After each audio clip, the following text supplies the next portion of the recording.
Wow! Scientists have found a lost city beneath Egypt's pyramids.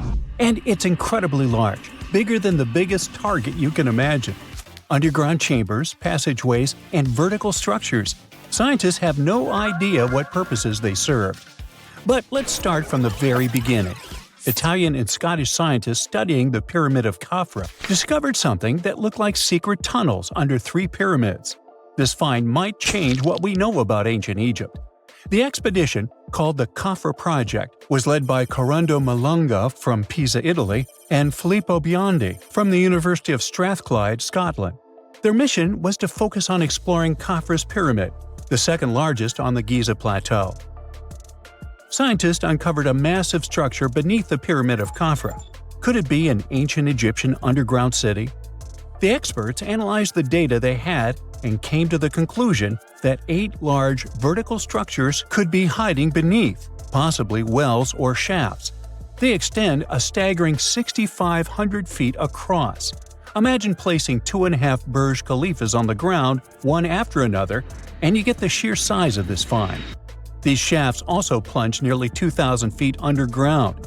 Some of the deepest underground stations in the world are located at a mere 380 feet underground or so. These cylindrical shafts are surrounded by spiral paths. Picture some old Gothic castle. They're connected to 2 giant, weirdly shaped chambers. Are those cubes? Or possibly bowls? Each of these chambers is likely more than 260 feet across. Now, even though we know about the structures now, no one has figured out their original purpose yet. Want to hear something even more shocking? Okay then, the team is almost sure that similar access points can be found under all 3 pyramids.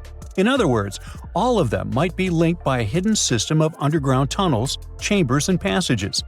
Even deeper, about 4,000 feet under the surface, there might be more unknown structures. And doesn't it add to the mystery? But the coolest news is that, according to some team members, these hidden structures near Giza pyramids could align with the legendary Halls of Amenti. In ancient Egyptian mythology, it's a place where people are believed to arrive when they're close to the end of their days. There, they are said to take a 3-day-long trial, facing their biggest fears. Now, how did scientists even discover these hidden spaces? To uncover them, researchers used 2 satellites positioned 420 miles above Earth.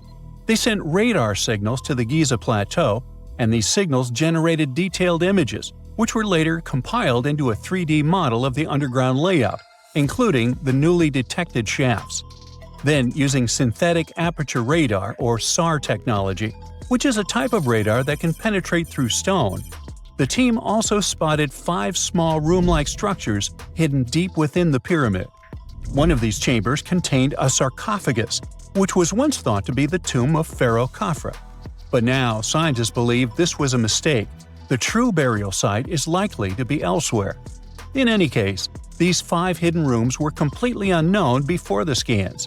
They seem to be arranged in the center of the pyramid and are linked to underground pathways leading somewhere below the structure. There's an opinion that these tunnels could lead to more hidden chambers and wells. Some of them might be around 4,500 years old. Wow! What if they help us solve ancient civilization mysteries? Preliminary data suggests that all this underground space can be much more than a few empty chambers. There might be many more hidden structures near the Giza pyramids. How come? Well, the thing is, the structure appears to include hollowed-out sections with spiral pathways leading even deeper underground.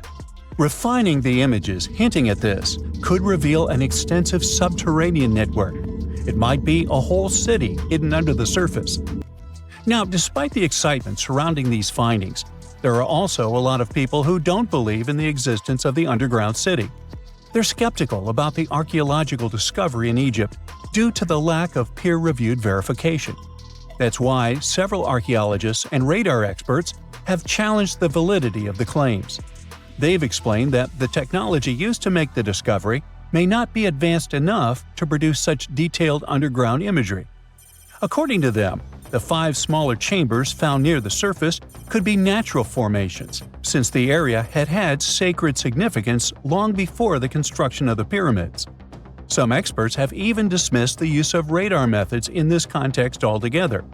They call these methods scientifically unproven and question their accuracy. The discovery has also reignited discussions about ancient Egyptian myths and the possibility of hidden texts lying somewhere beneath the Giza pyramids.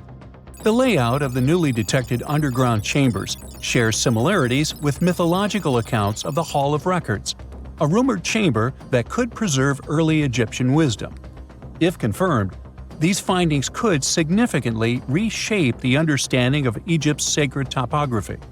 Plus, this lost city beneath Egypt's pyramid could become physical evidence of previously unknown underground structures. That's why the Khafra project is super eager to begin excavating to confirm their findings. But getting approval from Egyptian authorities is a challenging process. The discoveries still need to undergo peer review before they are accepted by the academic community. By the way, this recent archaeological discovery in Egypt comes on the heels of another discovery involving a weird structure beneath the Royal Giza Cemetery, which researchers believe is unnatural in origin. Archaeologists used remote sensing techniques and uncovered a mysterious L-shaped structure underground in the Western Cemetery of Giza.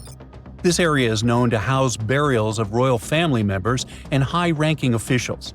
Many of the tombs in the cemetery have above-ground mastabas, rectangular stone or mud brick structures with flat roofs. But there is an area in the center of the cemetery where there are no above-ground structures. To investigate this unexplored region, the team used electrical resistive tomography and ground-penetrating radar. ERT works by sending electrical currents into the ground and measuring the resistance to detect remains. As for GPR, it sends radar into the ground and maps the structures based on the radar's return. The team found an anomaly about 6.5 feet beneath the surface. It appeared to be an L-shaped structure measuring at least 33 feet in length. The readings suggested that the structure had been backfilled with sand after its construction. This made the team hypothesize that it could be a mix of sand and gravel, or possibly an air void. This anomaly was classified as a highly resistive structure, which meant it didn't occur naturally. Motoyuki Sato, the study's lead author and professor at Tohoku University in Japan, claims that the structure is not a natural formation due to its sharp shape. Another weird thing about ancient Egyptian pyramids is that historians have long believed that they were built primarily for royals and high-status individuals who had the wealth and power to create such massive structures. However, new research from the archaeological site of Tombos in modern-day Sudan challenges this assumption.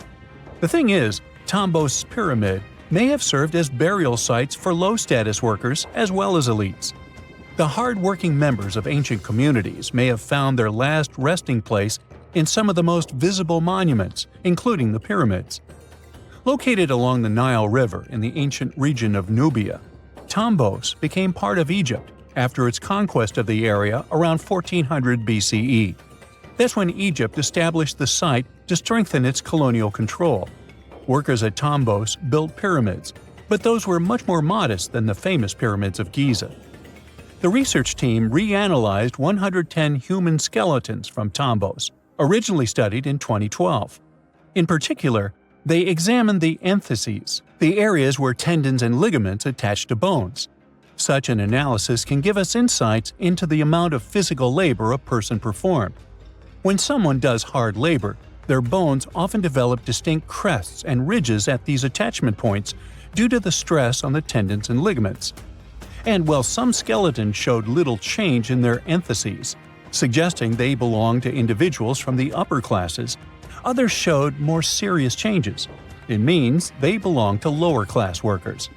This finding can totally challenge our earlier understanding of pyramid burials, especially the idea that only elites were buried in the pyramids, because the pyramids themselves were designed for the elite. This recent research may prove that lower-class workers may have found their final resting place in these monumental structures too. It turns out the Great Pyramid of Giza might be way older than we think, like over 20,000 years old. That's older than farming or written language. But then, who built such astonishing monuments? Were those even human? Italian researcher Alberto Donini based his idea on something called the relative erosion method. In short, you look at how stone wears down over time and say, yeah, this kind of damage would take way longer than a few thousand years. But before we dive deeper, here's a quick refresher on the pyramids themselves. The pyramids of Giza are some of the oldest giant stone structures ever made by humans. 2 of them are still the tallest pyramids ever built in the ancient world, and the Great Pyramid of Khufu is the tallest of the 3. There's one more reason why that Great Pyramid is special. It's the only one of the original 7 wonders of the ancient world that's still standing today. Now, these pyramids weren't built in one sudden aha moment. A lot of people over many generations worked on them, and you can see their progress over time. Early pyramids have mistakes, weird angles, and structural issues. As for the later ones, they get cleaner and more efficient. It looks like the builders were slowly figuring things out. Each generation solved new engineering problems and got better at it. It's like updates to a smartphone. Each new version is smoother and more advanced. This brings us to the big questions. How old are the pyramids? And who built them? Oh, and how on earth did people move and stack stones that weigh as much as trucks without modern machines? Well, so far we have pretty solid evidence for the general timeline and the workers involved in the process. But the exact construction methods are still debated. And that's why claims like this 20,000-year-old pyramid idea get so popular. Most historians stick with the traditional dating, around 4,500 years old. Now let's get back to the relative erosion method. Wind, rain, heat, cold, they all slowly eat away at rock. And the longer a stone sits outside, the more damage it collects, like how an old sidewalk looks way rougher than a brand new one. And the Great Pyramid wasn't always rough and blocky. It used to be wrapped in smooth white limestone. But after a big earthquake in the year 1303, Egyptians pulled off the outer stones and used them to rebuild Cairo. That's why parts of the pyramid have only been exposed to the weather for about 675 years. At the base of the pyramid, there's a limestone pavement. Some of it was hidden under those casing stones for thousands of years and only got exposed after they were removed. Right next to it, there's pavement made of the same stone, but it has been exposed since the day the pyramid was built. These different amounts of time in the open turn the pyramid into a natural stopwatch. Basically, Donini looked at 2 parts of the same stone, asking a simple question. If this much damage happened in 675 years, how long would it take to make that much damage? To get the answer, he didn't examine just one spot. He checked 12 different places around the pyramid, because stone doesn't wear down evenly everywhere. Some areas get more wind, others are exposed to more sun, and some may have tiny cracks that speed things up. Because of that, the numbers he got were very different. Some spots made the pyramid seem pretty young. Other spots made it seem crazy old. So instead of picking one number, he averaged them all together. And when he did that, the average came out to around 25,000 years old.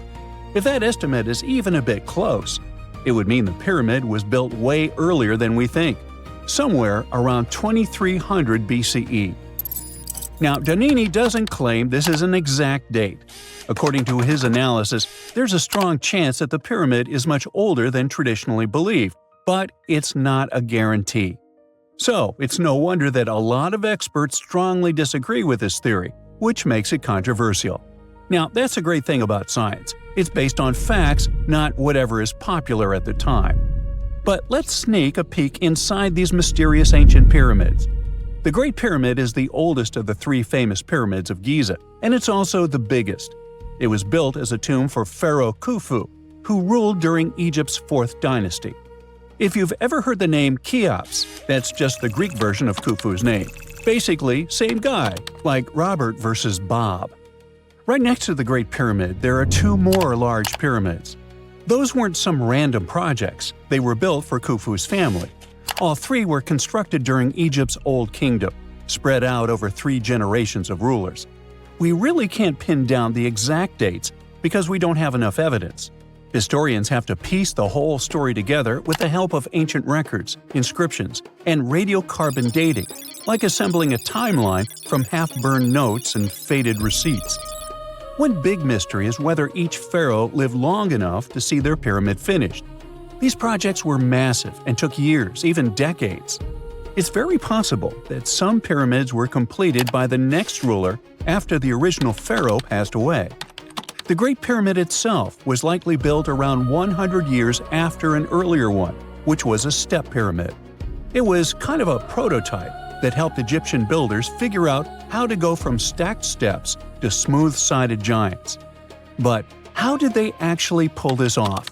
Because stacking millions of giant rocks into a perfectly shaped pyramid is not something you do when you're bored. First thing we should consider, nobody had really done this before. The older pyramid was more like a giant stone staircase, so cool but very different. The pyramids at Giza were a whole new level.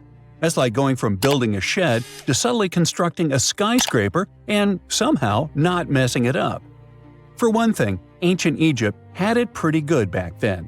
Every year the Nile flooded, and when the water went away, it left behind super fertile soil. In other words, they had tons of food, more than enough to keep people alive and feed a massive workforce. That extra food powered the pyramid project. The rulers figured out how to organize farming really well. They took that extra food and used it to support thousands of workers. Now, speaking of workers, some people likely worked on the pyramids full-time. Others were farmers who helped out when they weren't busy in the fields. Some people probably paid their taxes by doing labor. Plus, researchers found notes that showed a lot of day-to-day planning. During the wet season, Egyptians used shallow boats to float heavy stones closer to the site instead of dragging everything across land. So, the river was handling a lot of the heavy lifting. The real headache was getting those massive stones up. You just can't lift a multi-ton rock over your head and hope for the best. The defeat would be crushing. The builders had to use ramps. But if you build one long straight ramp from the ground all the way to the top of the pyramid, that ramp would be so huge it'd be like another pyramid. Like, congrats, you built the wrong pyramid first. So because of that, people came up with other ideas. Maybe the ramp wrapped around the outside, spiraling up like a parking garage. Or maybe the ramp was hidden inside the pyramid, which sounds cool and mysterious, but there's not great proof for it yet. What helped a lot was a discovery of an old stone quarry called Hatnub from the same time period. Archaeologists found a super steep ramp system that everyone used to think was impossible. It had holes for wooden posts on the sides, and workers probably used ropes and sleds to drag huge stone blocks uphill. Just imagine a group of people hauling a sled while looping ropes around posts for extra leverage.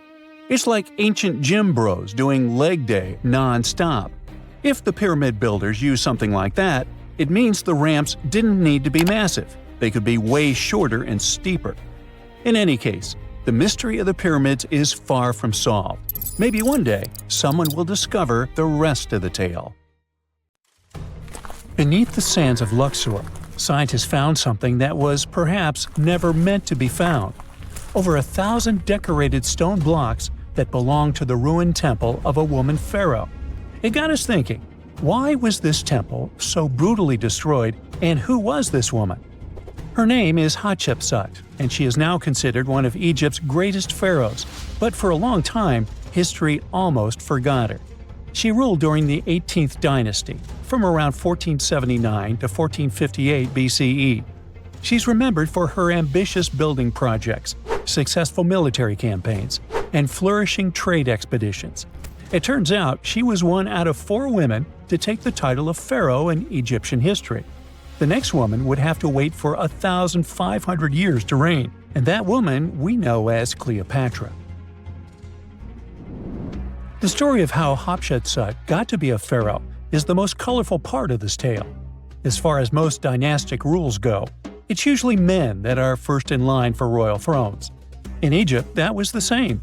That's why, when Pharaoh Thutmose I had a daughter as his firstborn, that was a big no-no as far as his succession line went. A few years later, Pharaoh Thutmose I passes away. The crown passed to Thutmose II, who ruled briefly, only to leave the throne to his infant son, Thutmose III. In this scenario, Hatshepsut was this pharaoh's stepmother. So what happened was that Hatshepsut served as advisor to her stepson, since he was too young to rule on his own. But after 7 years, she made an unprecedented move. She decided to seize power and declared herself Pharaoh of Egypt. Now this was not a simple power grab. Hatshepsut understood that if she wanted to rule, she had to present herself as a legitimate king. In a bold move, she adopted the full royal regalia, including the false beard, traditionally worn by male pharaohs. She was often depicted in statues and hieroglyphs as a man, wearing the pharaoh's kilt and headdress. But this wasn't about disguising herself. Experts believe she never tried to hide her identity. Inscriptions on her statues often included feminine titles, like Daughter of Re, or grammatical structures that combined male and female terms, such as His Majesty herself. This showed that while she adopted traditional symbols of kings, she still acknowledged her true gender. But she needed to go even further. To legitimize her rule, she crafted an elaborate origin story. She claimed that the deity Amun himself had visited her mother in the form of her father, Thutmose I, and that she was his divine daughter. Now this was no small claim, since pharaohs were seen as deities on earth. By aligning herself with Amun, she strengthened her right to the throne. In temple carvings, she depicted this divine birth with Amun, presenting her as his rightful heir. These narratives weren't just mythology, they were tools, ensuring her position remained unchallenged. Hatshepsut also took a new name, Ma'at Kari, which translates roughly to "Truth is the soul of the sun god." The word Ma'at was central to Egyptian beliefs. It represented order, justice, and divine balance. Pharaohs were expected to uphold Ma'at to ensure Egypt's stability. By calling herself Ma'at Kari, Hatshepsut was likely reinforcing that she was a legitimate and rightful ruler. Her reign was truly great. She led Egypt into an era of peace and prosperity, launching massive building projects and restoring temples across the kingdom. Her most famous achievement was the construction of her temple at Deir el-Bahari, a pretty impressive architectural masterpiece carved into the cliffs of Luxor. Hatshepsut initiated one of the most ambitious construction projects in ancient Egyptian history, commissioning monuments, temples, and obelisks to immortalize her reign. It's argued that she continued with the construction of the Avenue of the Sphinxes, a grand road lined with statues leading to the Karnak Temple. For many, her shining architectural achievement was the towering obelisk she had carved from single pieces of granite. One of these, weighing over 320 tons, still stands today. Now beyond building, she expanded Egypt's influence through trade. She sent an expedition to the mysterious land of Punt, believed to be modern-day Somalia or Eritrea, bringing back riches like gold, ivory, and exotic animals. Her fleet of ships sailing the Red Sea marked the first recorded trade mission of its kind, establishing economic ties that would benefit Egypt for generations. Yet, for all of her success, something strange happened after Hatshepsut passed away. Her successor, aka her stepson Thutmose III, who had been overshadowed by her rule, took a drastic step. He ordered her name to be erased from history. Her statues were defaced, her inscriptions chiseled away, and her achievements credited to other rulers. It was as if she had never existed. Some believe Thutmose III wanted to reclaim his rightful place as pharaoh, while others suggest that later rulers, uncomfortable with the idea of a female pharaoh, sought to restore traditional male dominance. The story gets even more tragic. The power struggle between stepmother and stepson continues, since, even after her passing away, Thutmose III built his own temple right next to Hatshepsut's at the Valley of the Kings. But he built his temple with one deliberate modification. His monument was built 11 feet higher than hers. Mind you that this was no accident, it was a symbolic statement. He wanted to overshadow her legacy. But history had other plans. Hatshepsut's legacy started to be rediscovered in the 19th century, and it was only through careful archaeological investigation that her reign was properly recognized. Today, Hatshepsut is remembered as one of Egypt's greatest pharaohs. Her reign, once erased, has been reconstructed through constant archaeological discoveries, proving that her power and influence could not be so easily forgotten. Her resting place had been hidden in plain sight, her body removed from its original chamber in an effort to erase her from history. This final piece of evidence cemented her legacy, proving that even attempts to erase a pharaoh could not really do it. Hatshepsut's grand temple, Djeser-Djeseru, was a stunning architectural feat, designed to immortalize her reign and solidify her divine connection to Amun. But after her death, her successor, Thutmose III, launched that calculated effort to erase her legacy, and parts of her temple were dismantled. Historians still debate why. Was it a dynastic power move, an attempt to restore traditional male rule, or a bid to strengthen Thutmose III's claim to the throne? Maybe he was just a jerk. Whatever the reason, the destruction wasn't immediate. It happened decades after her death, suggesting it might not have been a personal revenge but a broader political strategy. Yet, despite these efforts, her temple endures, and so does her story, a defiant echo of Egypt's first great female pharaoh. Let's travel through space and time to another place. Dashur, Egypt, is known to be home to several resting places of people from ancient Egypt. In the year 2017, scientists uncovered a long-lost pyramid. They quickly called the Ministry of Tourism and Antiquities because they suspected it was going to be a big deal. Unlike most pyramids that were found in the area, this one was completely sealed. Lifting the capstone was a delicate process. When they finally managed to open the pyramid, they expected to find an undisturbed chamber. Instead, it was chaos. The place had been looted, and the personal items of the person that had passed away were scattered all over. But in the middle of the wreckage, they found a chest. Using the latest scanning technology, they managed to read the damaged hieroglyphs on its surface. What they found was unbelievable. The name inscribed there was as clear as day: Princess Hatshepsut. Ooh. The discovery made in 2017 also opened up a lot of questions. After further analysis, scientists discovered the remains belonged to another Hatshepsut. It belonged to a princess that lived during Egypt's 13th dynasty. The fact that a resting place had been looted before it was sealed made scientists wonder, were these ancient people trying to hide something about this public figure? And why is there almost no record about her in ancient Egyptian history? Ooh, stay tuned. The pyramids will make you say, wow, just look at the size of these things. No wonder people joke about ETs lending a hand or a tentacle. It's like some ancient construction magic. But hey, indigenous people also proved themselves magicians of architecture. Long before skyscrapers or cranes, they built cities and made wonders that confuse engineers even to this day. And one of those feats is when they famously moved an 11,000-pound tree trunk more than 100 miles just to make it stand upright. If we could go back around 900 years, across the Mississippi River where St. Louis, Missouri stands today, we would witness something magnificent.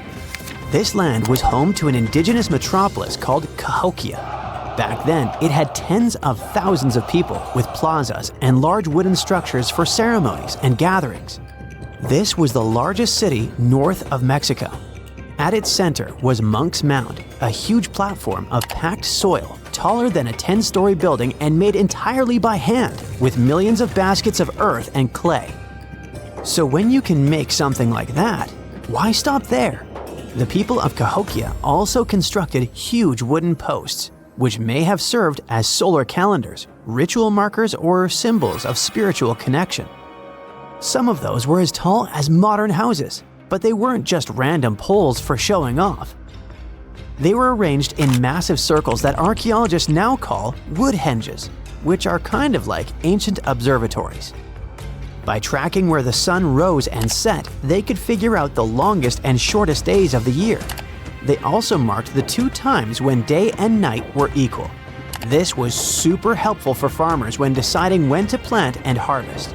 Plus, it helped them keep their calendars synced with the sun for their seasonal ceremonies. Among those monuments was a very special one, a colossal bald cypress trunk, later named the Mitchell log. Unlike the wood henges, this wasn't part of a circle or calendar. it ended up standing alone, probably right in the ceremonial plaza. Archaeologists believed it served as a symbol of power or spirituality, something like a wooden obelisk rising above the city. Some researchers even suggest it might have represented an axis mundi, a kind of world pole that stitched together everything the Cahokians believed existed. To them, the universe was layered. Above was the upper world, home of the sun and the moon and the forces that ruled the weather and time. Below lay the lower world, a watery realm of chaos, spirits, and transformation. And between them, the middle world. It's where we are, hanging out with bears and buffalo. Monumental posts like the Mitchell Log may have marked the connection point between all three, becoming a place where spiritual power could flow between the worlds. At least that's what we think they believed. But whatever its purpose was, that's not the wow part. It's that the log was nearly 59 feet long and weighed around 11,000 pounds. That's roughly the weight of 2 full-sized pickups, such as Ford F-150s or Chevrolet Silverado 1500s. And even more shocking, that kind of tree didn't even grow near Cahokia. Scientists found it had come from over 110 miles to the south, hauled all the way without wheels, cranes, or engines. So how on earth did they do it? Well, to understand how this was even possible, we have to look at what tools and knowledge the Cahokians actually had. We know they didn't have carts, metal tools, or animals like horses or oxen to pull heavy loads. Those simply didn't exist in North America yet. And even with the power of teamwork, that's still 2 pickup trucks. The kind of task that seems challenging even with modern technology today. And the first one, while incredibly cool, is probably less likely to be true. The theory is fairly simple. They hauled it over land. Just think of hundreds of people pulling something so heavy through forests and wetlands step by step for more than 100 miles. With ropes, rollers, and determination. They would have had to cut paths, build makeshift bridges, and find clever ways to keep the trunk moving without breaking it.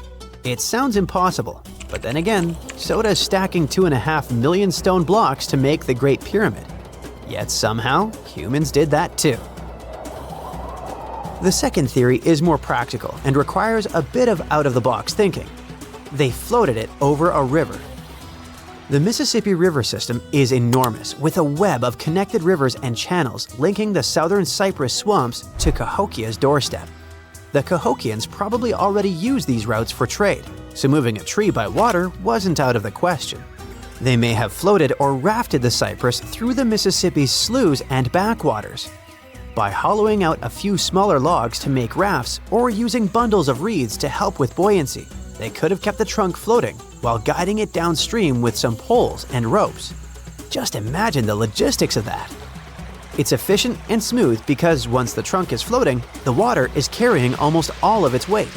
Smaller teams would just need to steer it around the bends with poles and ropes instead of trying to lift it the whole way. It would still take an incredible amount of planning and precision.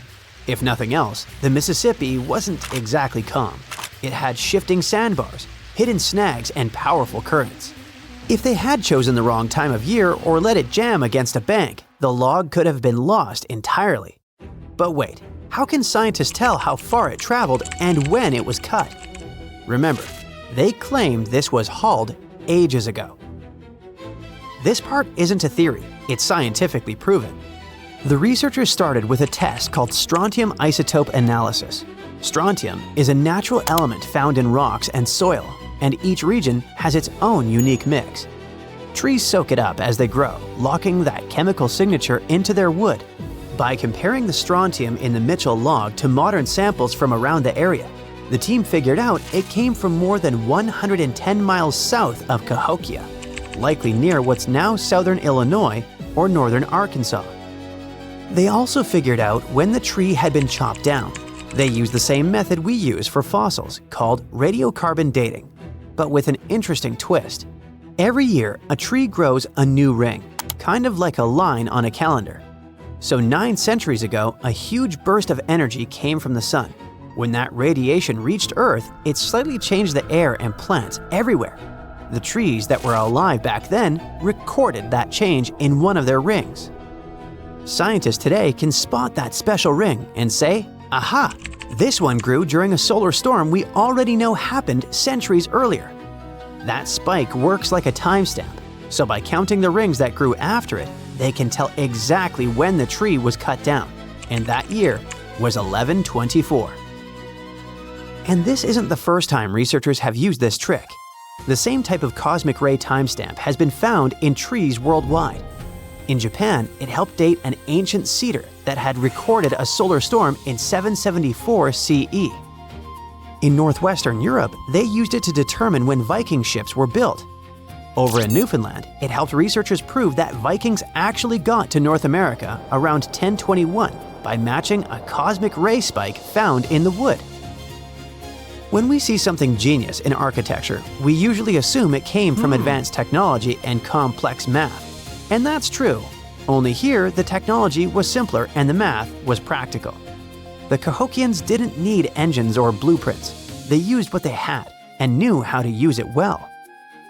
If it's true that they achieved this incredible feat using water, it means they mastered the rivers the same way the Egyptians mastered the desert. They learned how to work with nature instead of against it. Or maybe you support the first theory. Hundreds of strong men patiently crawling through the jungle. Let me know in the comments, and thank you for watching.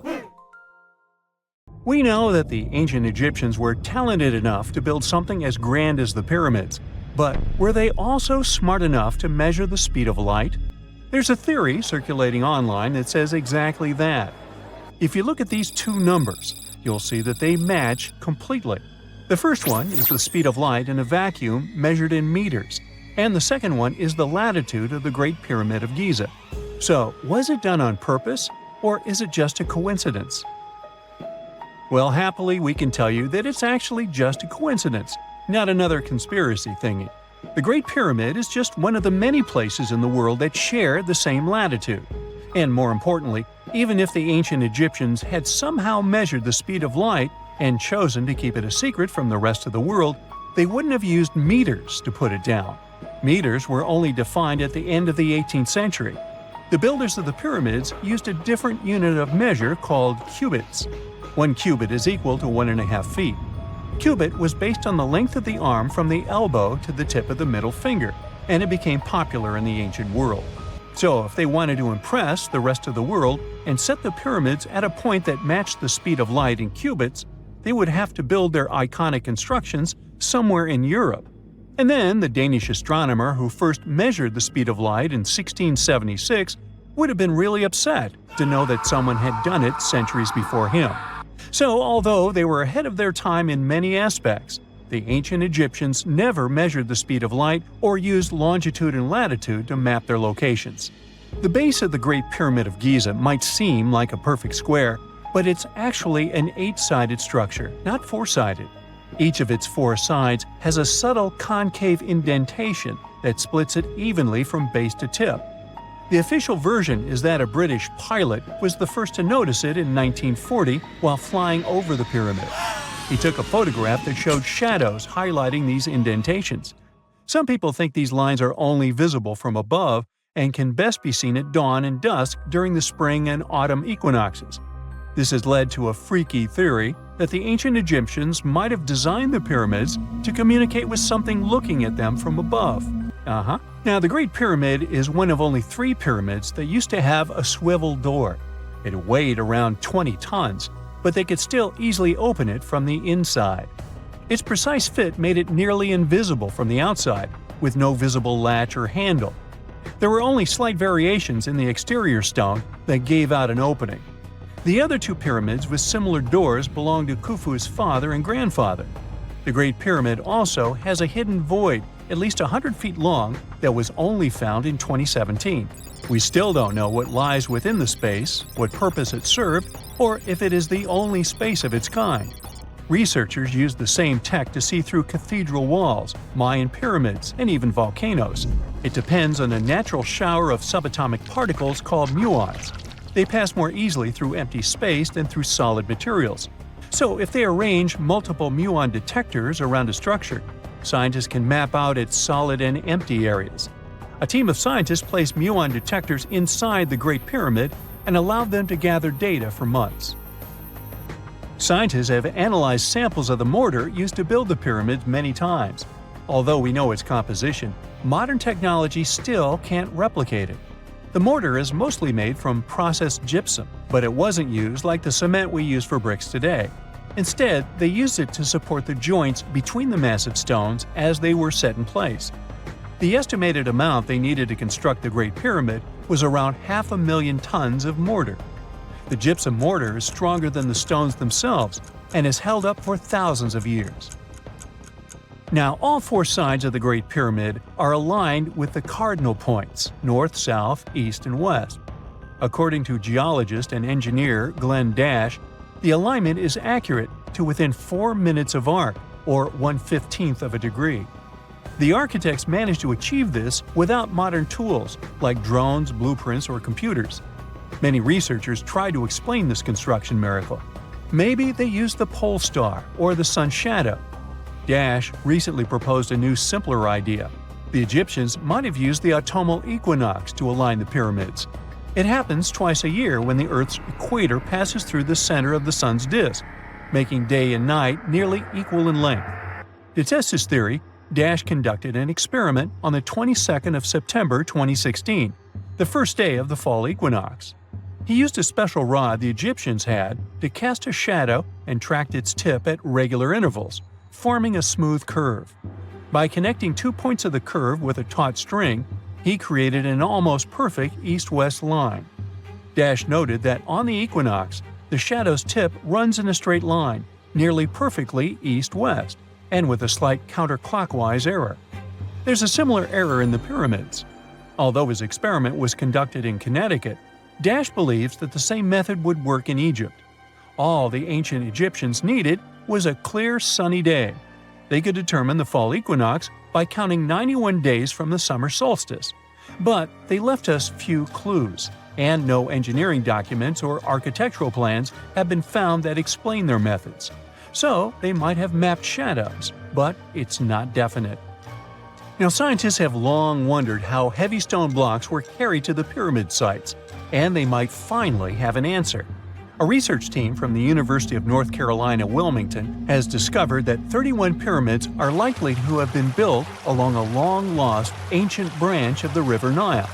It's now hidden under desert and farmland. For many years, archaeologists have thought that ancient Egyptians must have used a nearby waterway to transport materials, equipment, people, and whatever else they needed to build the pyramids on the river. But up until now, they weren't certain of the location, shape, size, or proximity of this waterway to the site of the pyramids. The group of researchers used radar satellite imagery, historical maps, geophysical surveys, and sediment coring to map the river branch. They believe it was buried by a major drought and sandstorms thousands of years ago. The team managed to go below the sand surface and get images of some hidden features thanks to radar technology. They found hidden rivers and ancient structures running at the foothills of where most of the ancient Egyptian pyramids lie. The discovery of this extinct river branch helps explain the high pyramid density between Giza and Lisht, in what is now an inhospitable area of the Sahara Desert.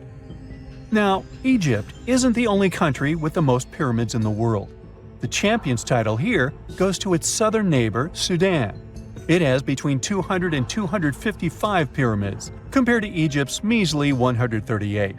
They were built by members of the Kingdom of Kush, an ancient civilization that ruled the lands along the Nile River many years ago. They started erecting pyramids around 500 years after the Egyptians had stopped doing it. Their pyramids are much smaller than the Egyptian ones, but were built for the same purposes.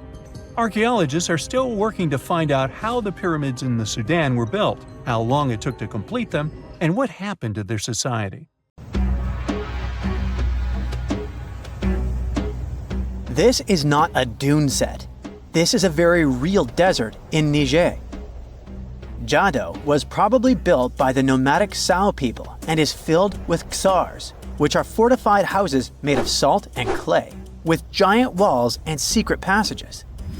Located deep in the desert, it was once a vital stop for trans-Saharan caravans, but is now a hotspot for smugglers and bandits. The site has been off-limits since 2002 due to its dangers. The origin of the Khazars remain a mystery. No archaeological studies have been conducted, leaving many questions unanswered. Even today, shifting sands reveal and conceal parts of these ancient ruins, fueling local speculation about what might still be hidden beneath the desert. Speaking of connective tunnels, scientists were blown away by the discovery of lava tubes in Saudi Arabia. These underground passages form when molten lava cools down. Researchers believe that ancient nomadic groups may have utilized these tunnels to survive the super harsh desert climates.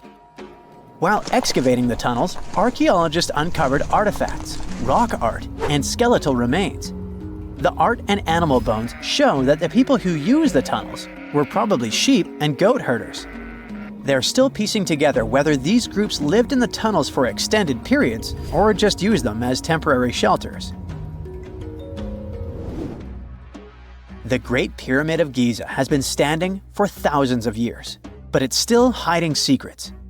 Using special scanning technology, scientists found two hidden structures under an ancient burial ground. The first is a shallow L-shaped structure, and below it is a much larger space that could be a final resting place or a chamber. The smaller structure was filled with sand on purpose, while the deeper one might be an empty chamber. Experts believe the two are connected, possibly as an entrance leading to a secret chamber. This is big news because it might give us some more insight into who built the pyramids and why. The world is full of ancient writing, but some messages refuse to give up their secrets, like the mystery of the Bashplemi tablet. This unusual stone, pulled from a lake in Georgia, is covered in symbols no one can read. Even with modern technology, experts are completely stumped. The tablet is about the size of a book, with 60 symbols carefully carved into its surface, but 39 of them don't match any known language. Some resemble scripts from ancient civilizations in the Middle East, India, and Egypt, but none are an exact match. To make things even trickier, part of the tablet is broken off, meaning a piece of the puzzle is missing forever. To rule out a hoax, scientists studied the tablet closely.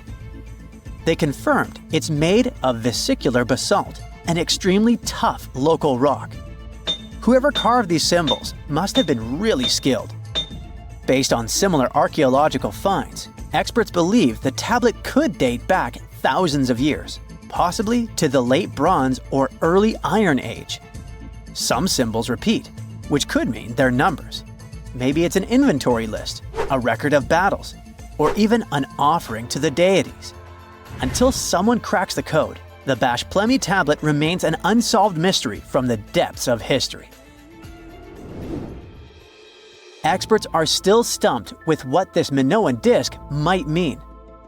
The Phaistos disk is one of the most mysterious finds from the Minoan civilization. This 6-inch clay object, discovered in 1908, has strange spiral markings that no one has fully decoded yet. The disk has 241 symbols on both sides, showing everything from people and animals to tools and plants. Experts have come up with many theories about what the symbols mean. Some think it's an early form of Greek. Others suggest it's a prayer or a hymn. And some even believe it could be a letter from a king in Anatolia to a Greek ruler. Let's see who will be the first to figure this out. It's always a fun day at an archaeologist's office when they find something as big as a 2,000-year-old marble head. A French archaeologist mission went digging inside an old medieval house near Alexandria in Egypt and found a statue's head depicting an old, possibly ill man. This statue dates from the last Egyptian dynasty before it became part of the Roman Empire, and the site where it was found is associated with the likes of Cleopatra and Mark Antony. For archaeologists, even the smallest finds at this site means a lot. You've heard of Lucy, right? The Australopithecus that was an early ancestor for us humans. Well, scientists found some of her species' footprints somewhere in Tanzania. The so-called Laetoli footprints are over 3 million years old The trail stretched 88 feet and has about 70 footprints, left behind when a bunch of early humans walked across some wet volcanic ash. What's cool is that these early humans were already walking on 2 feet, like us, not all hunched over like apes. The close spacing of the prints shows they probably had short legs and a shorter stride than we do today. In an ancient Egyptian temple, archaeologists uncovered a shrine unlike any other, a place dedicated to falcons and 2 mysterious deities. One deity had a falcon's head, while the other wore a crown with a sun disk and cow horns. But the most baffling discovery was an inscription that read, "It is improper to boil a head in here." At the heart of the shrine, there are 15 headless falcons carefully arranged on a pedestal, likely as offerings to the falcon-headed deity. One theory suggests the birds were boiled first, perhaps to pluck their feathers, before being placed in the shrine, following the strange rule carved into stone. Archaeologists also found a 13-inch iron harpoon nearby. Its true purpose remains unknown, although the shrine also held remains of fish, mammals, and bird eggs, suggesting that the rituals may have included feasting. And speaking of ancient Egypt, meet Hathor. Scientists named her after the ancient Egyptian deity of motherhood, music, and singing. This wooden statue, housed at the Metropolitan Museum of Art, was thought to be just a beautiful artifact, until a surprising secret was uncovered. Using an X-ray machine, experts found a mechanical operating system inside it, with pulleys and axles connecting her shoulder to her left leg. When activated, the system made her hand raise and lower, an engineering marvel from over 3,000 years ago. The statue was created during Egypt's Middle Kingdom, around 1800 BCE, and is often compared to 19th century automata due to its advanced design. It's believed the statue was used in religious ceremonies, symbolizing Hathor's role in dance and music. An unexpected discovery happened in northern Kuwait, where a Kuwaiti-Polish team uncovered a mysterious 7,500-year-old statue. The statue features an elongated skull, no mouth, narrow eyes, and a flattened nose. This feature is thought to be an Ophidian figurine, named after the Greek word for snake, and it was likely made by the Ubaid culture, a civilization known for their pottery skills. While no one knows exactly what role this weird statue played, it might have been linked to rituals or symbolic practices. Some scientists think these figurines, found in homes or final resting places, were tied to important cultural beliefs. We couldn't mention unresolved mysteries of this world without speaking about these elongated skulls. In the deserts of Peru, researchers uncovered 5 ancient skeletons, 2 with unnaturally elongated skulls. While head shaping was common in many cultures, these skulls defy explanation. Local legends tell tales of the so-called gentiles, a mysterious race banished underground by the powerful deities. Some say this is what the skulls represent. Others think this is some type of genetic anomaly, which was confirmed after finding an infant skull, too large to be artificially shaped. Secant, cosine, tangent, sine, 3.14159. Yeah, that was the cheer we heard coming from the trigonometry club back in the day. For the rest of us in math class, terms such as sine, tangent, and pi were just bewildering. Who invented these and why? Was their only purpose to make it harder for students? Well, not quite. Trigonometry was invented by the ancient Egyptians. They needed this knowledge to construct pyramids, and they did a pretty good job too. The Great Pyramid in Giza still stands today, some 4,500 years after it was built. No recalls either. So let's get out of that classroom and on a journey through time to reveal the secrets behind the ancient Egyptians' precision. Here you are, standing on the Great Pyramid's construction site, some 9 miles from Cairo. Well, the city still isn't there, as you're surrounded only by the desert and teams of construction workers. They're transporting large stone blocks weighing 2.5 tons each. They're inside a wooden sled that sits on large rollers. A crew of 8 men rolls these blocks along the ground. You immediately think of the rollers on a supermarket cash register. The principle is exactly the same, but the scale is greater, much greater. Scientists estimate that the Egyptians used 2.3 million such blocks in the Great Pyramid alone. And the block in front of you is one of the lighter ones. The heaviest of them weighed up to 15 tons. But where did all these blocks come from? Most of them originated from quarries around Giza. It's not that impressive, you think. But wait until you hear how ancient engineers transported the granite used in construction over 500 miles to the pyramid. There were no railways or highways back then, but the mighty Nile was always there. Researchers even believe that the Egyptians dug a canal to connect the Nile directly to the pyramid's construction site. All they had to do then was to wait for the flood season to begin, and voila! The rising water levels floated the heavy stone blocks for them. But how did they lift the enormous stones on dry land to stack them up to the top? Did they use oversized cranes? Well, ancient Egyptians worked around this problem, literally speaking. One of the workers is now pointing to the giant ramp going around the pyramid they're building. This is how a mountain road zigzags its way to the top. If the ramp went directly to the top of the pyramid, then workers couldn't pull the stone blocks along it. It would be too steep. Scientists have calculated that 8% could be the maximum incline. So ancient Egyptians just extended the ramp around the pyramid. Again, these are all theories, as the ramp could have been inside the pyramid, as some researchers suggest. The exact building method is still a mystery, guarded by the Sphinx. That's its real name, right? Wrong. As the Great Sphinx is just the statue's alias. You know, the name writers take when they want to hide their true identity, or a singer's stage name.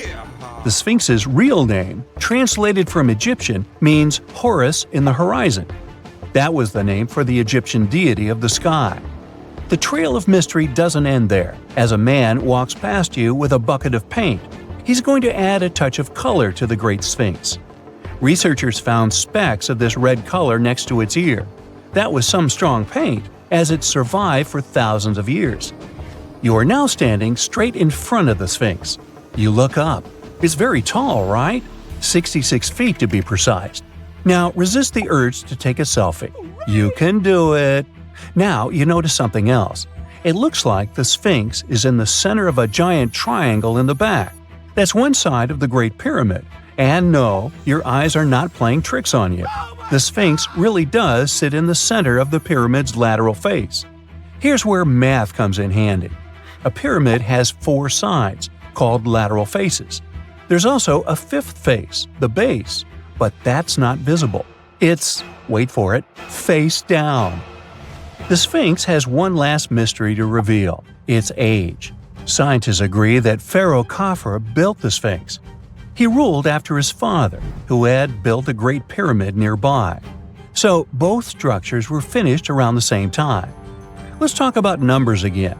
You've heard of Cleopatra, the Egyptian princess described as a woman of great beauty. Hello? She saw the pyramids, but she lived closer to the time of the first iPhone than the time of the people who built the pyramids. Fascinating, right? You can see thousands of people around you. They're working hard to build the pharaoh's tomb. But how many of them are there exactly? One Greek philosopher estimated there were as many as 100,000 workers.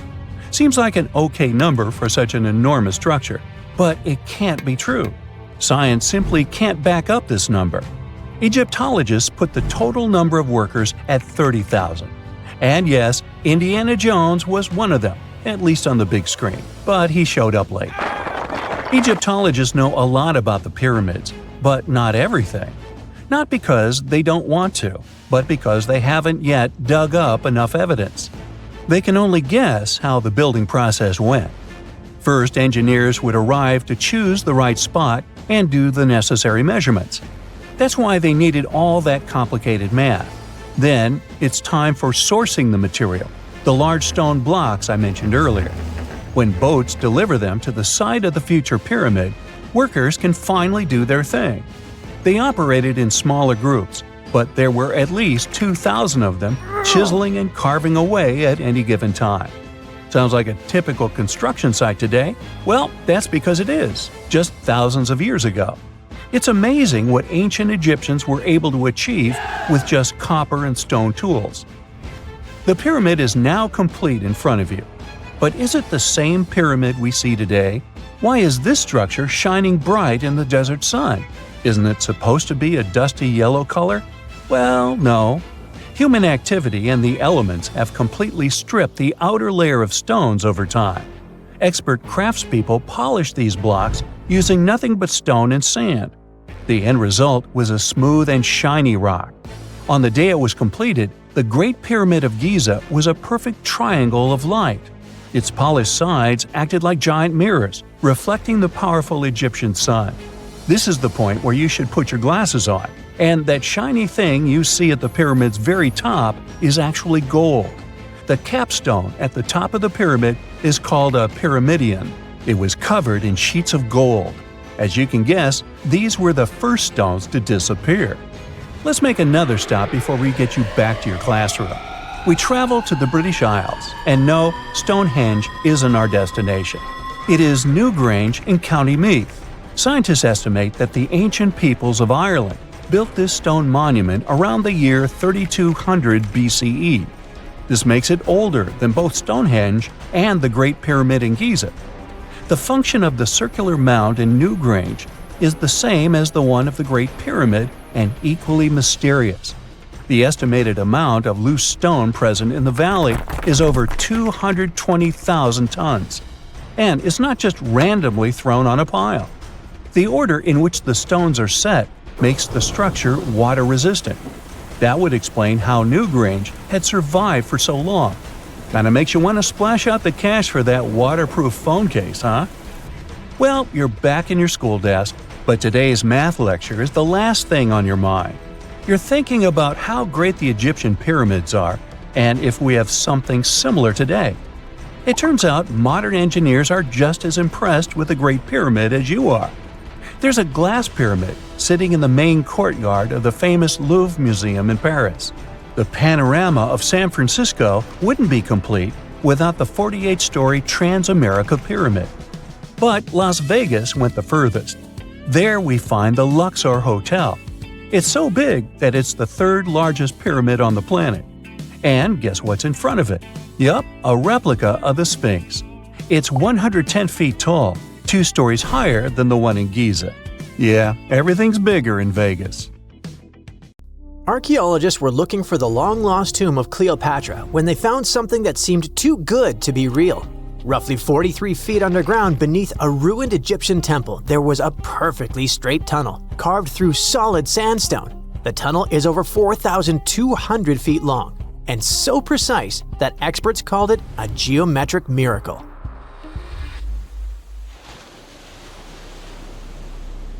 The tunnel sits beneath an ancient city west of Alexandria, near Egypt's Mediterranean coast.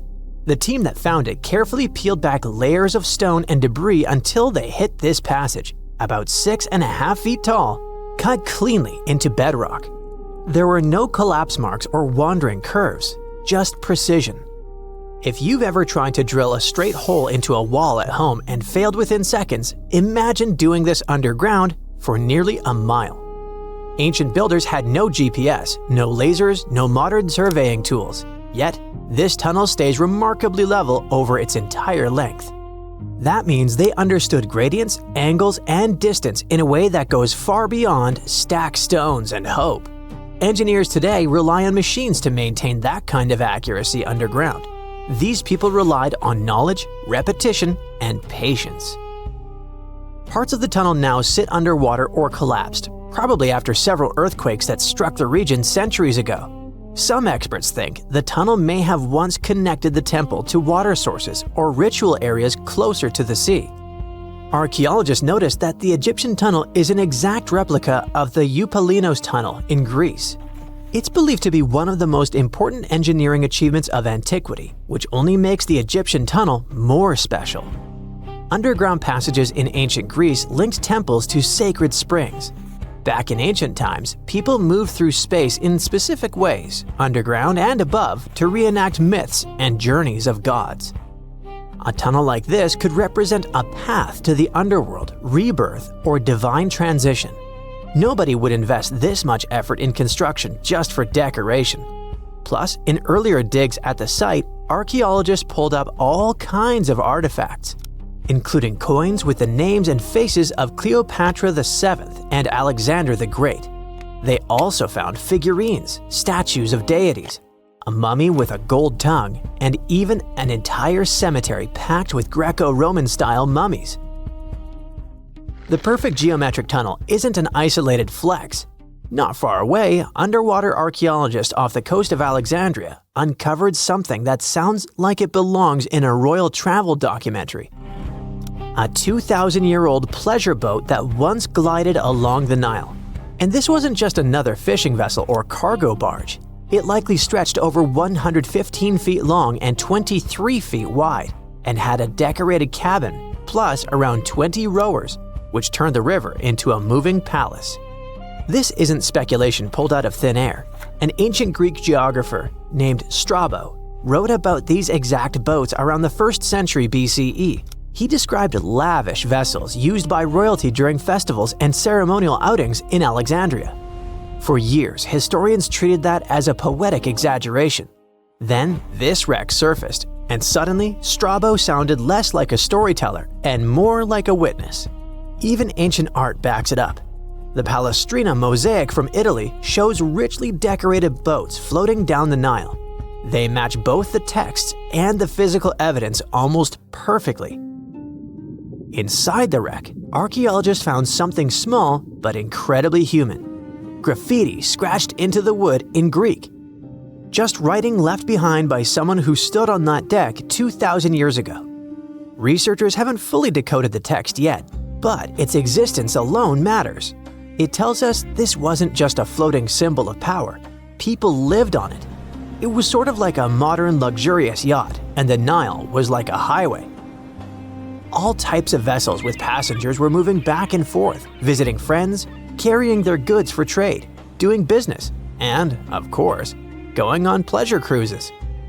The location of the pleasure boat makes the story even better.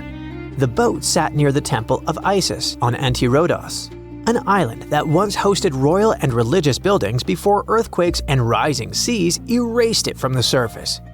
That temple collapsed around 50 CE, and researchers believe the boat may have sunk during the same disaster. Another recent find that has to do with life on the Nile is the lower part of the massive worship complex about 10 miles southwest of Cairo. It connects directly to an upper temple dedicated to Ra, the Egyptian deity of the sun. The newly excavated part is a 4,500-year-old valley temple. The upper temple sits on higher ground, and archaeologists excavated it years ago. The valley temple is closer to the Nile, and it's connected to the upper part by a causeway. A German Egyptologist actually started excavating part of the temple back in 1901, but the groundwater sat much higher then, and he had to stop.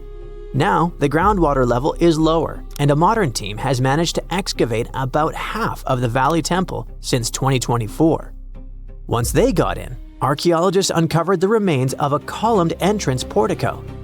Then they found blocks carved with a calendar of religious events, almost like an ancient public schedule. The text includes feasts for Sokar, a falcon-headed deity linked to Memphis, which was a major capital during the Old Kingdom, plus the festival of Min, a fertility deity, and even the procession of Ra. The calendar blocks all showed up around the entrance portico area, which most definitely means that the outside facade of the temple displayed this long feast calendar publicly. That's why archaeologists think this might be one of the earliest examples of a true public calendar ever found. A literal event list for an entire community, built into the architecture. On top of that, the team found dozens of decorated blocks covered in inscriptions that named a pharaoh who ruled around 2420 to 2389 BCE and had the temple built. This temple shows how people moved through ancient Egypt. Because the upper temple handled the main worship, but the valley temple made the whole place accessible. It acted like the landing area for boats coming in, either directly from the Nile or more likely from one of its side channels. So instead of hiking across desert terrain, visitors could arrive by water, step onto the temple's landing stage, enter through the valley temple, then head up the causeway ramp toward the upper temple on the hill. After about a century of use, researchers found that the valley temple had been repurposed into a residential area. And the best part is, what they found from that era: 2 wooden pieces used for playing Senet, an ancient board game. Senet shows up at other Egyptian sites too, including King Tutankhamun's tomb, but nobody fully agrees on the rules today. Some discoveries in Egypt create new mysteries instead of solving the old ones.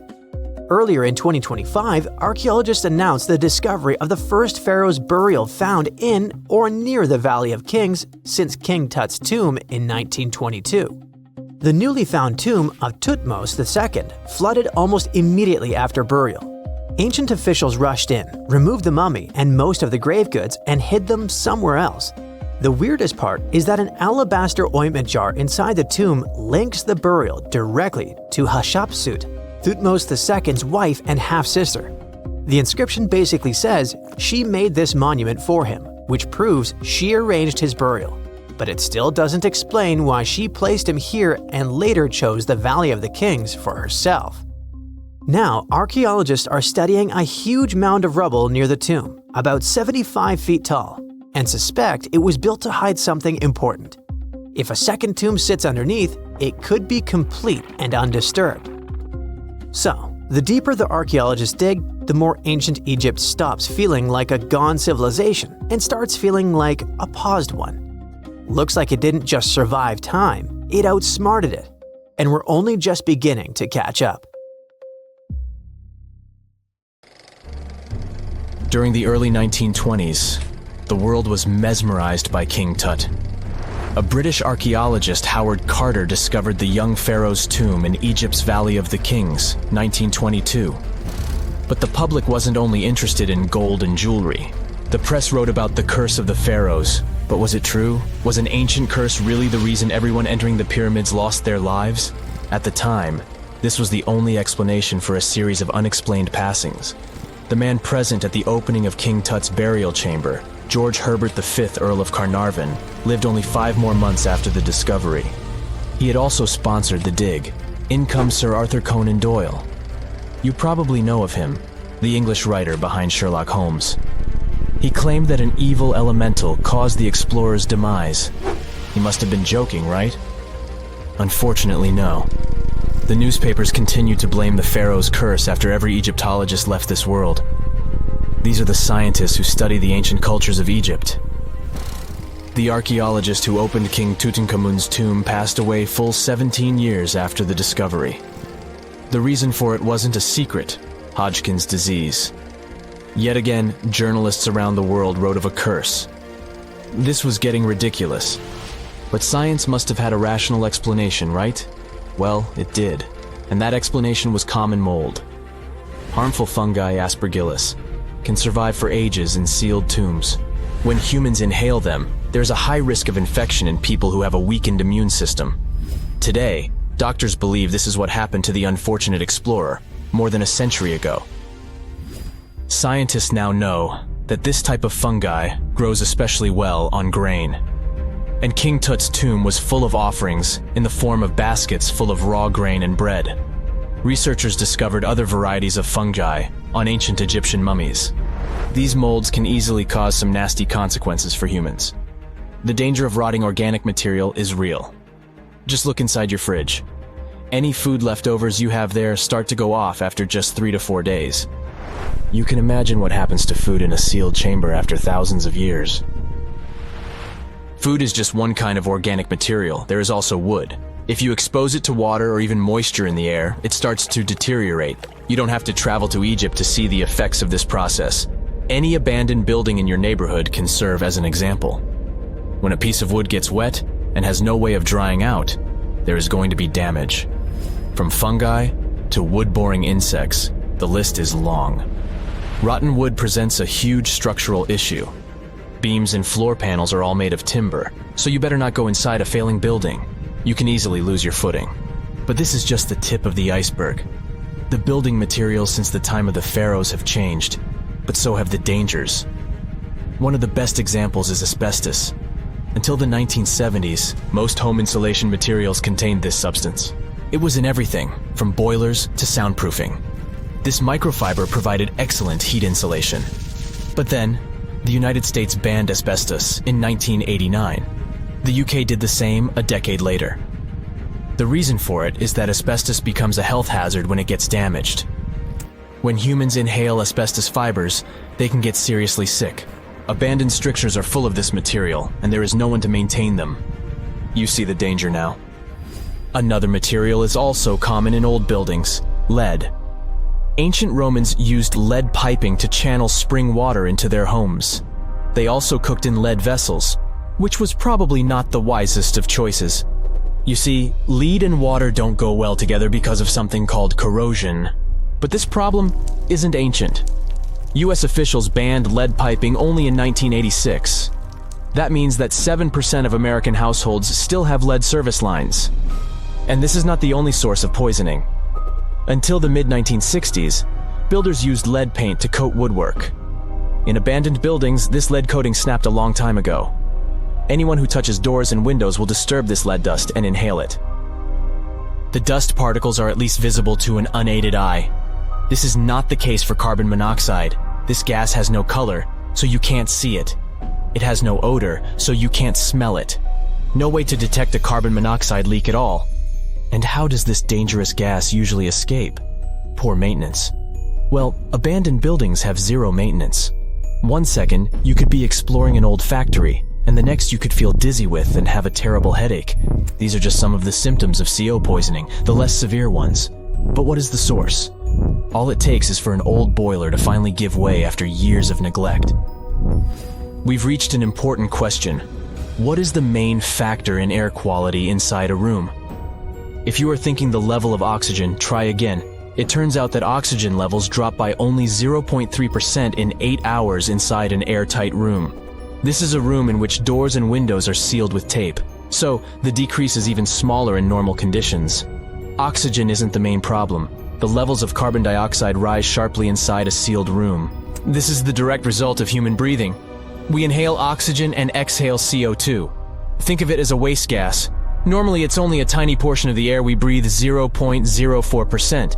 But in a sealed room, high levels of carbon dioxide will make you feel drowsy. And that's the last thing you need when inside a dilapidated building.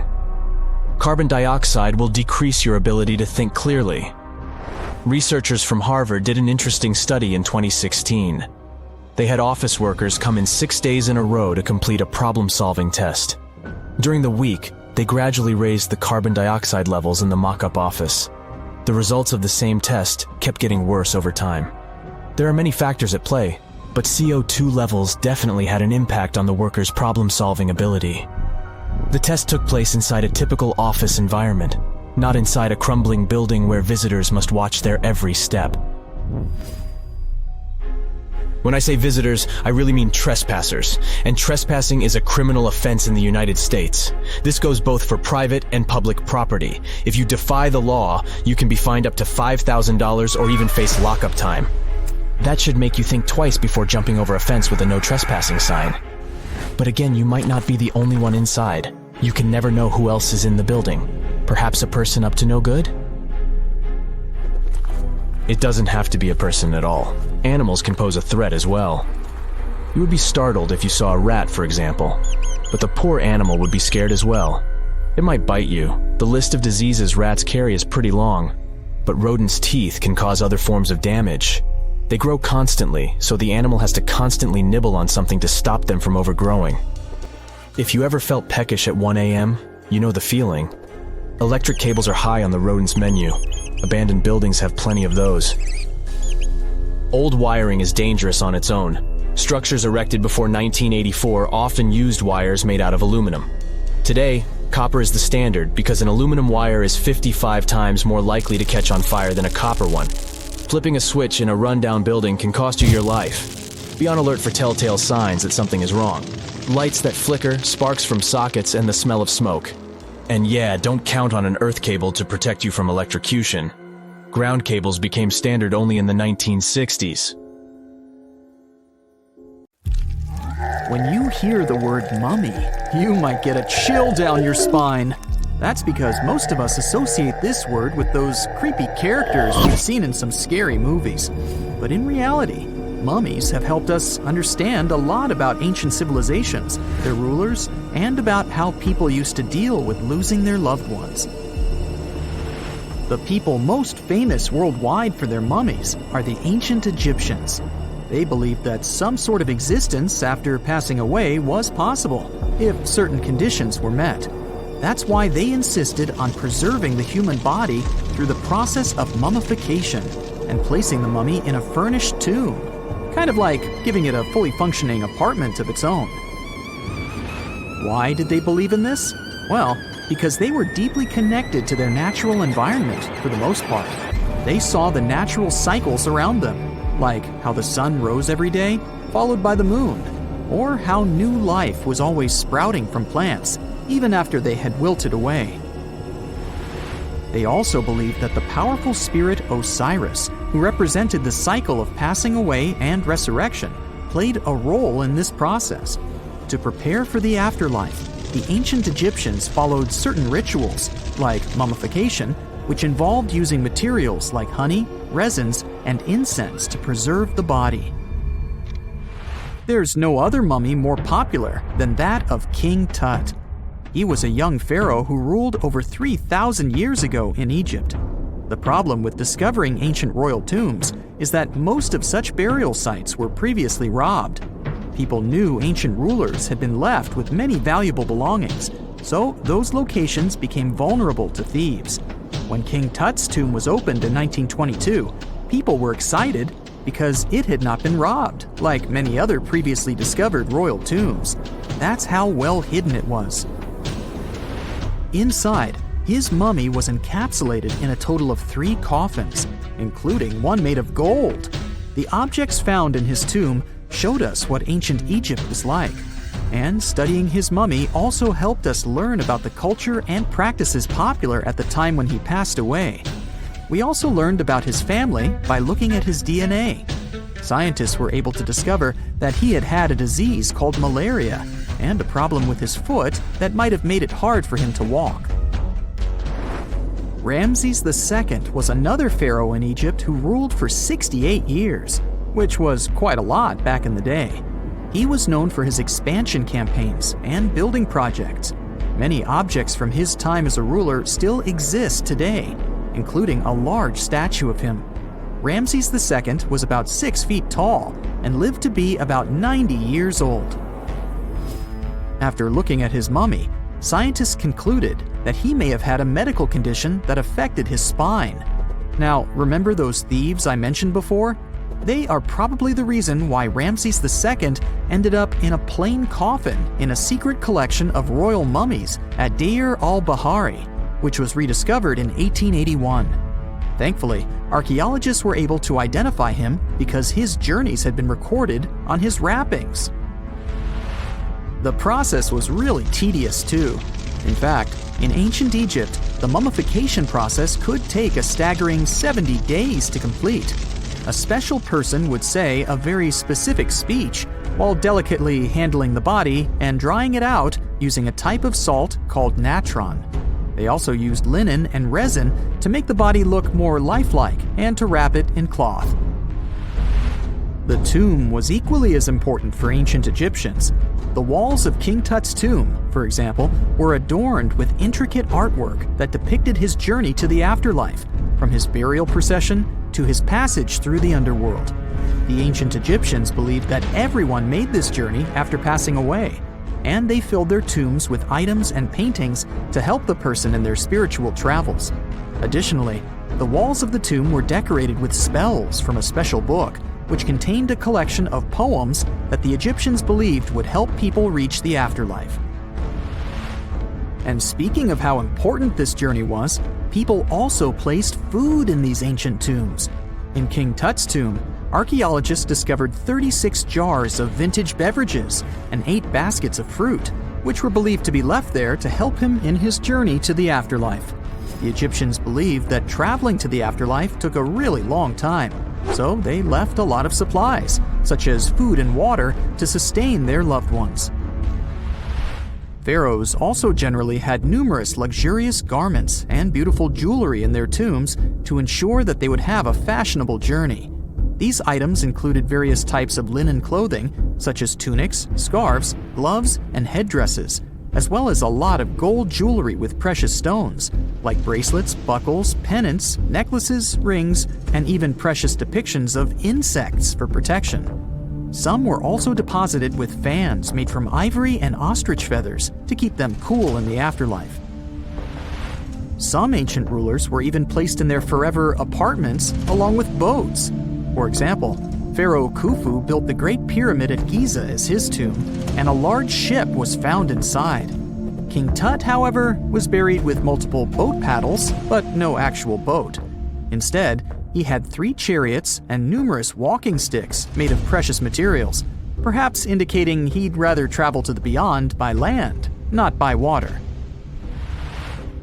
Amongst the most interesting objects found near ancient mummies are bottles of oils and perfumes. If rulers were supposed to be fashionable, why not smell nice too, right? Also, some of them had some ancient kinds of board games, most of them made out of precious materials like gold or ivory. One of those games was called Senet. It was very popular amongst the ancient Egyptians and very similar to modern-day chess. The ancient Egyptians may have the most famous mummies out there, but they weren't the first to invent the procedure.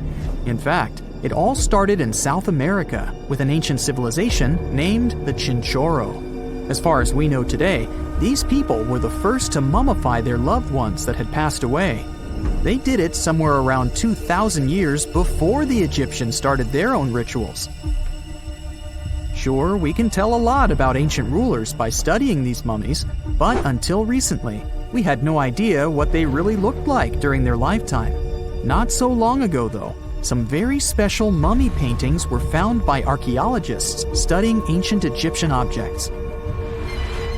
These mummy portraits are highly detailed paintings of individuals that were made while they were still alive. Such paintings were often painted on wood, as opposed to the classical portraits we all know about, which are painted on canvas. They are known for their realism and beauty, and have even been used by researchers to diagnose diseases by comparing them to the corresponding mummies. Some of these portraits also include depictions of jewelry, which was later found on the mummies. The recent discovery of these mummy portraits in Central Egypt is significant, as it marks the first time in over a century that such paintings have been found. Mummies appeared all around the world naturally, too. Mummification can occur without people intervening because of natural conditions, like extremely cold or hot environments, places with a lack of oxygen, or accidental exposure to chemicals that preserve the body. These conditions don't allow bacteria to grow, resulting in the body remaining more or less intact. Famous Otzi was one of these mummies. We know today he was a man who lived around 5,000 years ago in Europe. But upon his discovery in the Alps in 1991, Austrian authorities initially believed that he was a modern mountaineer because of how well preserved the body was. However, after the Iceman was removed from the glacier, it was determined that he was actually from the Copper Age. X-rays are a type of invisible radiation that can pass through our bodies and objects. They're very important in the field of medicine because they allow doctors to see inside our bodies without having to perform surgery. Now, let's dive into how X-rays work. They're a kind of electromagnetic radiation, just like light or radio waves. However, they have much higher energy than light, which makes them able to go through objects that light cannot. Imagine you have a powerful flashlight. If you try to shine it through a wall, the light won't go through because the wall is too thick. But these rays have enough energy to go through walls and even our bodies. The discovery of X-rays happened by accident in the late 19th century. a scientist was experimenting with cathode rays, which are a type of radiation. He was working in his lab and noticed that a nearby fluorescent screen started to glow, even though it was not directly exposed to the cathode rays. He realized that something invisible was causing the fluorescence, and he named it X-ray, because X is the mathematical symbol for something unknown. He continued experimenting with such rays and discovered that they could pass through many objects, like flesh and bones, but not through denser materials like metal.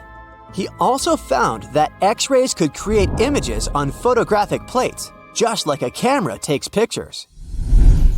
The way this works is quite fascinating.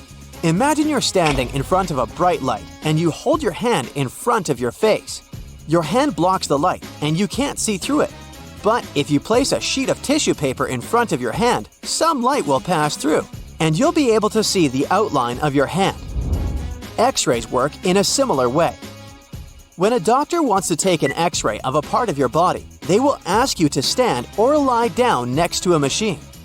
This device has a special plate that can capture the image. Let's say the doctor wants to further examine your arm. They will place the X-ray plate on one side of your arm and the machine on the other side. Then, the machine will produce a controlled burst of X-rays that pass through your arm. Remember how we talked about the tissue paper allowing some light to pass through? Well, in this case, some of those X-rays will go through your arm, while others will be absorbed or blocked by the denser parts of your body, like bones. The plate captures the X-rays that pass through your arm, and it creates an image. This image shows the bones and other structures inside your body, allowing the doctor to see if there are any problems or injuries. Now, you might be wondering why X-rays can pass through some things but not others. It has to do with the density and composition of the objects. Denser materials like bones absorb more X-rays, so they appear white in the image. So when you look at the result, you'll see your bones as white shapes. Other tissues like muscles and organs are less dense and allow some of those rays to pass through, so they appear as gray shadows.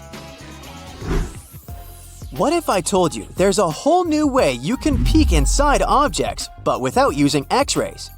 I'm not talking about magic powers. Take a comfortable seat while I explain what myography is.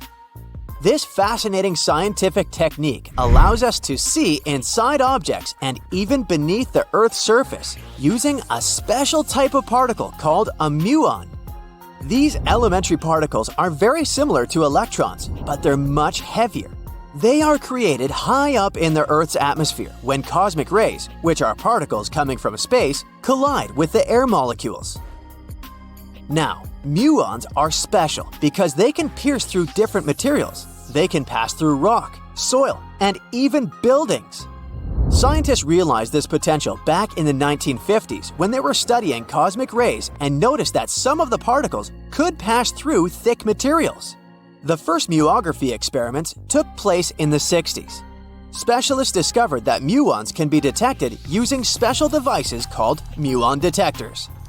These detectors are usually placed underground or in specially designed laboratories to shield them from other particles and background radiation. Now let's dive into how muography actually works. Imagine you have a large object, like a pyramid, a mountain, or even an ancient statue, and you want to see what's inside without damaging it. First, detectors are positioned around the object or in the area you want to examine. These detectors are sensitive to muons and can track their paths.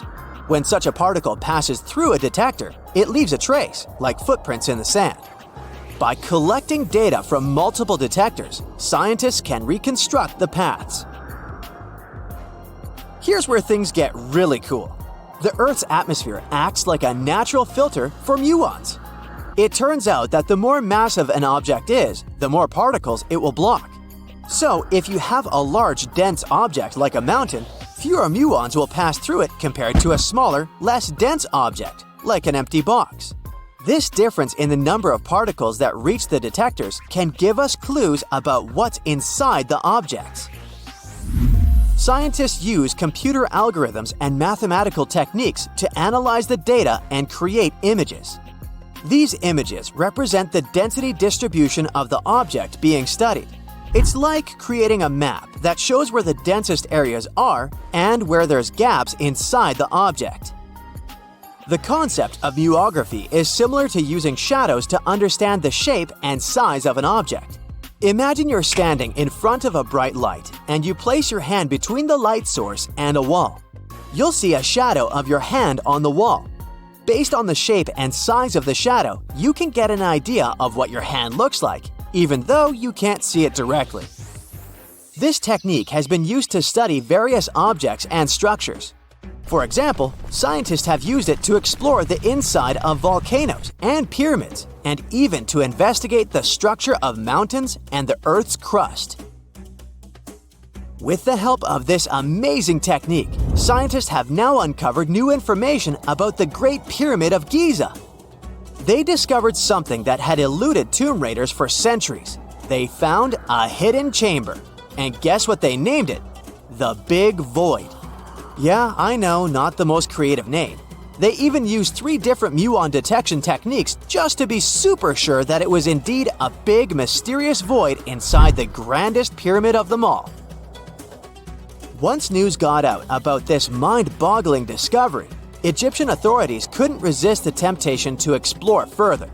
So, they brought in an endoscope camera to confirm the existence of this epic void. So, they inserted a camera through one of the openings underneath the entrance, and voila! It revealed a corridor. More so, the corridor had a chevron ceiling.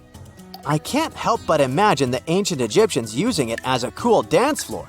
Another team of scientists decided to take another shot at scanning this newfound void.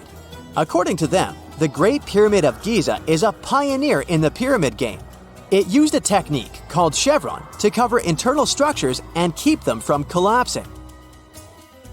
Now, why did the ancient Egyptians build this corridor and the grand void it leads to? One theory suggests that the corridor was built to relieve pressure inside the pyramid. Another theory says that the void could be a result of the pyramid's construction process. It could have been an internal ramp used to move roof blocks into position, and then it was left there or filled loosely with rubble. According to other enthusiastic explorers, there might be another burial chamber waiting to be discovered. They believe that the pyramids were built with a dash of randomness in the construction process. As the builders worked their magic, they realized that some chambers wouldn't be able to handle the weight of a majestic sarcophagus. So they made adjustments on the fly, creating new plans as they went along.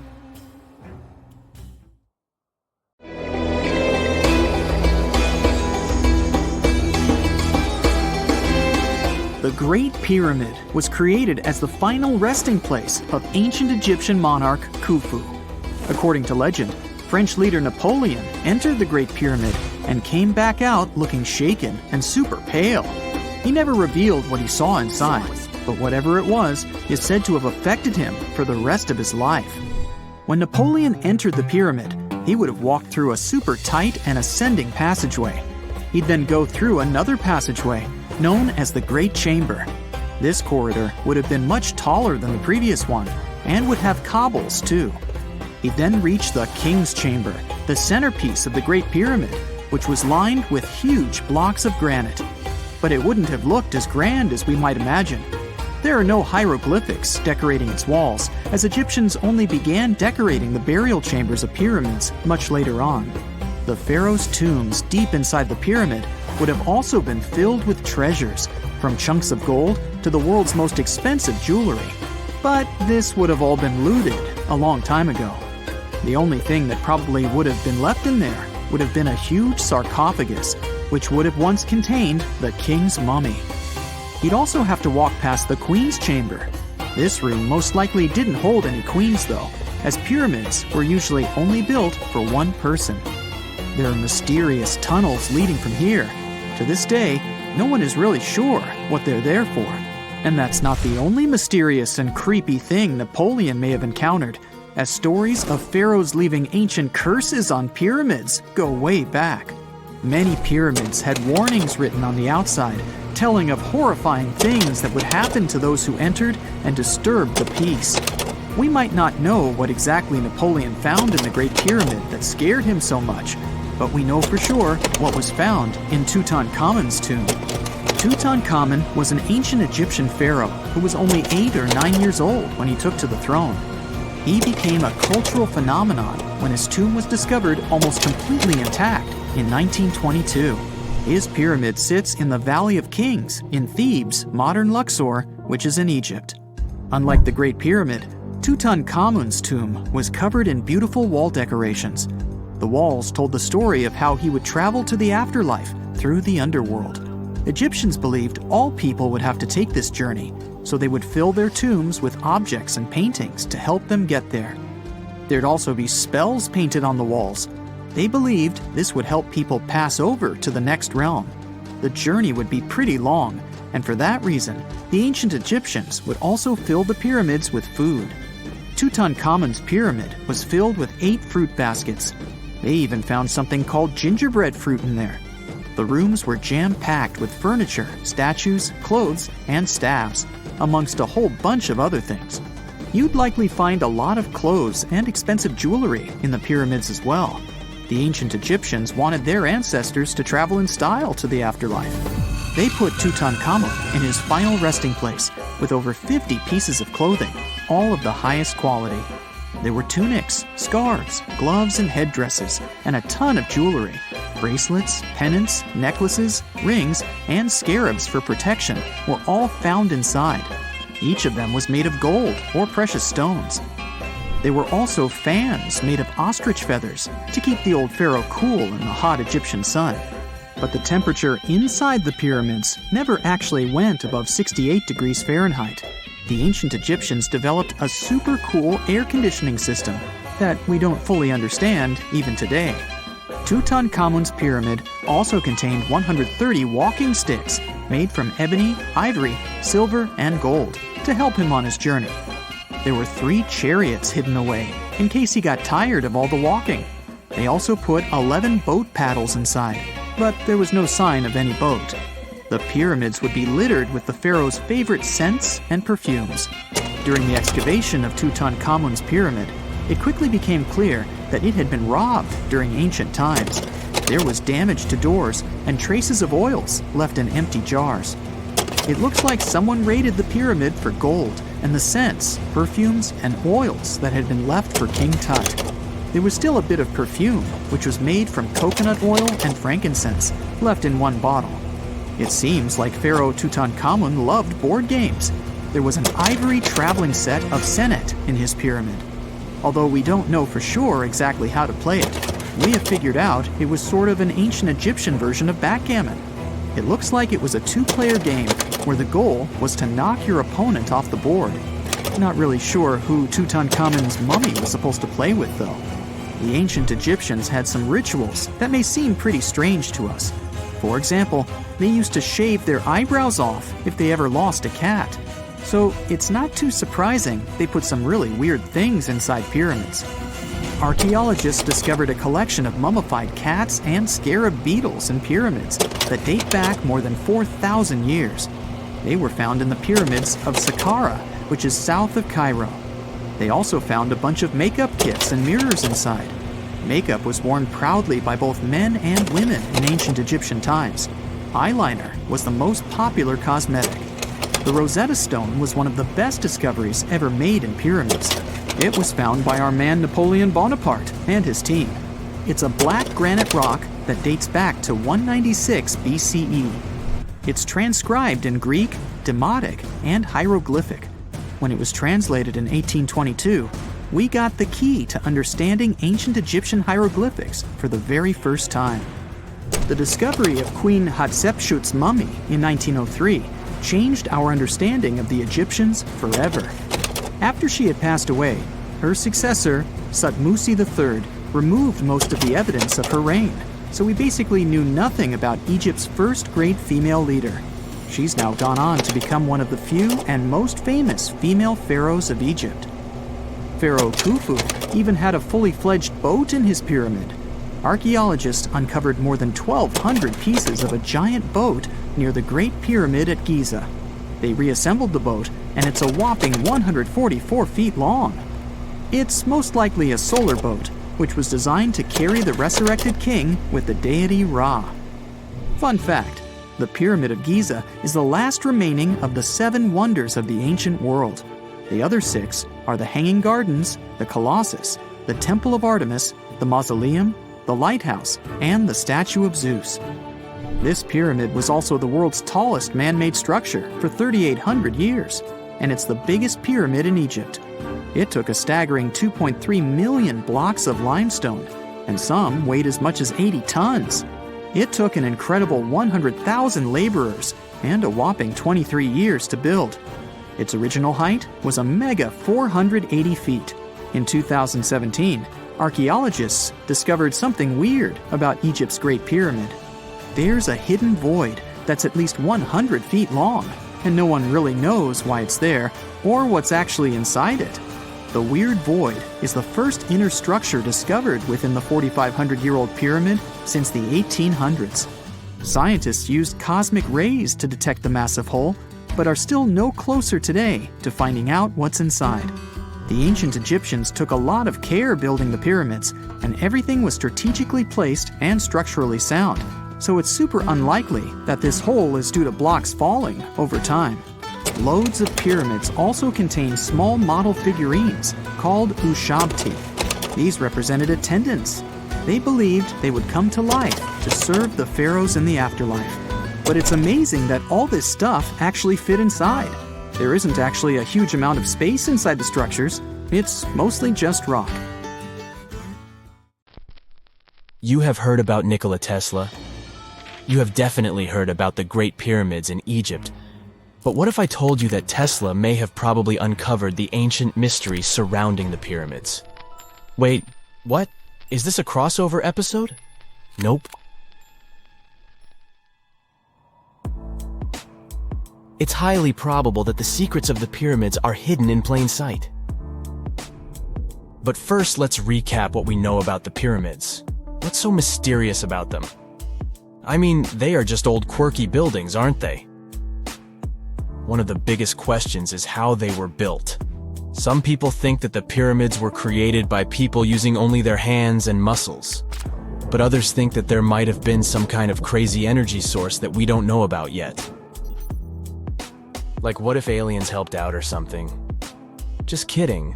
But this idea of some unknown energy source being used to build the pyramids has been around for ages. Even in old texts, like the pyramid texts, it talks about how the gods gave us something to build a great power. So maybe there was something really powerful and mysterious going on back then? Who knows? Back in the early 1900s, he got obsessed with the Great Pyramids of Egypt. He read numerous books about these ancient structures and was blown away by how much energy they seemed to have.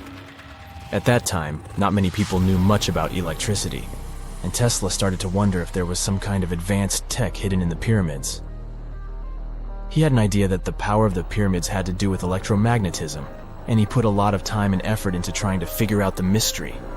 Tesla had some pretty unusual theories about the Great Pyramids. He thought that they could actually store and move electricity, which could then be used to power up the areas around them. He also had this theory that the pyramids were built using some kind of crystal energy. He believed that the chambers inside the pyramids could have these super powerful crystals that could control the electromagnetic fields. But that's not all. Tesla also had this idea that the materials used to make the pyramids had properties that allowed them to trap energy from the sun and the moon. And not just a little bit of energy. He thought that the pyramid could actually create this massive energy field that could light up whole cities or even brighten up dark places. He thought that the pyramids could be used as giant power plants to generate electricity and run machines. Tesla even believed that the pyramids were somehow linked to cosmic energy, which could be used for spiritual enlightenment and healing. How very new age of him. Anyway, Tesla wasn't just pulling these ideas out of thin air. He was seriously into studying everything he could about the pyramids, from ancient artifacts and texts to hieroglyphs and drawings. And he came up with this idea that the pyramids were designed to be energy amplifiers, and some kind of unknown energy source was used during their construction. Some people thought Tesla was eccentric for coming up with these theories, but his ideas have actually had a huge impact on the way we think about the pyramids today. Researchers and scholars have been digging into his theories for years and using them to uncover some of the biggest mysteries surrounding these ancient structures. For example, recently scientists have used theoretical physics to investigate how the Great Pyramid of Egypt would react to certain radio waves. They found out that if the radio waves were a certain length, the pyramid could concentrate the energy inside its rooms and focus it under its base. The scientists did lots of calculations to figure this out. They first thought about what radio wavelengths would work best. Then they made a model of how the pyramid would react to the waves. They figured out how much of the energy from the waves would get absorbed or spread out. Lastly, they checked how the energy would move around inside the pyramid when the waves hit it. To help explain all of this, the scientists used something called multipole analysis. This is when you take a complicated object and break it down into simpler parts. Then you can see how each part interacts with the energy that's coming in. It's like taking apart a puzzle to see how each piece fits together. The researchers are interested in how all of this can be used in the future. They want to make really tiny particles that can do the same thing as the pyramid, but with light. By changing the size, shape, and the material of these particles, they can control how the light moves around them. This can be really useful for things like making tiny sensors or super efficient solar cells. The scientists had to make some guesses when they were doing their research. They assumed that there weren't any hidden spaces inside the pyramid, and that the material used to build it was all the same. But even with these guesses, they still made some pretty impressive discoveries.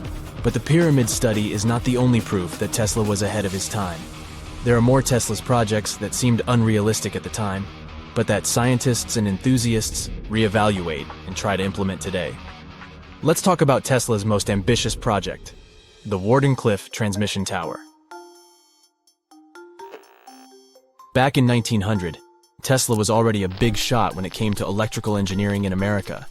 People were blown away by his amazing inventions and the fact that he managed to outdo Thomas Edison in the battle of currents. However, Tesla wasn't content to rest on his laurels. He decided to embark on his most ambitious project yet, the transmission tower at Wardenclyffe. It was built between 1901 and 1905, and it was based on one of Tesla's breakthrough ideas. He had a vision to make the impossible possible by creating a global wireless communication system. It would use Earth itself as a conductor, transmitting music, news, stock market reports, secured military communications, and even facsimile images. Does it sound familiar? Right, it sounds just like the internet that we use today, only without the use of any wires. But Tesla had a much bigger dream in mind, to transmit power wirelessly. He already proved that high-frequency signals could be sent without any wires using his Tesla coil transformers, and this sparked his obsession with wireless energy transmission. His vision was to not only transform the way we communicate, but also to find a way to transfer power currents globally by tapping into the Earth's natural energy. Tesla believed that there was an abundance of free energy all around us that could be used for humanity's benefit.